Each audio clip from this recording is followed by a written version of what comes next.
வாக்கு எண்ணிக்கையின் போது தபால் வாக்குகளை முழுமையாக எண்ணிய பிறகே மின்னணு வாக்குப்பதிவு இயந்திரத்தில் பதிவான வாக்குகளை எண்ண வேண்டும் என தலைமை தேர்தல் ஆணையம் அறிவுறுத்தியுள்ளது.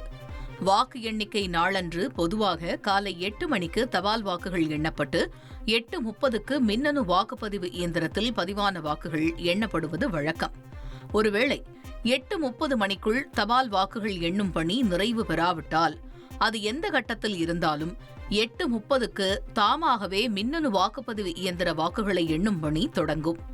இந்த நடைமுறையில் சில மாற்றங்களை கொண்டு வந்த தேர்தல் ஆணையம் முதலில் தபால் வாக்குகளை முழுமையாக எண்ணிவிட்டு 2ஆம் சுற்றில் மின்னணு வாக்குப்பதிவு இயந்திரத்தில் பதிவான வாக்குகளை எண்ண வேண்டும் என தேர்தல் பணியில் ஈடுபடும் அலுவலர்களுக்கு அறிவுறுத்தியுள்ளது. இது தொடர்பான வழிகாட்டி நெறிமுறையை வெளியிட்ட தேர்தல் ஆணையம் மாற்றுத்திறனாளிகள் மற்றும் 85 வயதை கடந்த மூத்த குடிமக்களுக்கு வீட்டில் இருந்து வாக்களிக்கும் வசதி வழங்கப்பட்டிருப்பதால் தபால் வாக்குகள் அதிகரிப்பதை கருத்தில் கொண்டு இந்த முடிவை எடுத்திருக்கிறது. மேலும் காலதாமதத்தை தவிர்க்க போதிய மேசைகளும் அலுவலர்களும் வாக்கு எண்ணும் மையத்தில் பணியமர்த்தப்படுவதை உறுதி செய்ய வேண்டும் என அதிகாரிகளுக்கு தேர்தல் ஆணையம் அறிவுறுத்தியுள்ளது.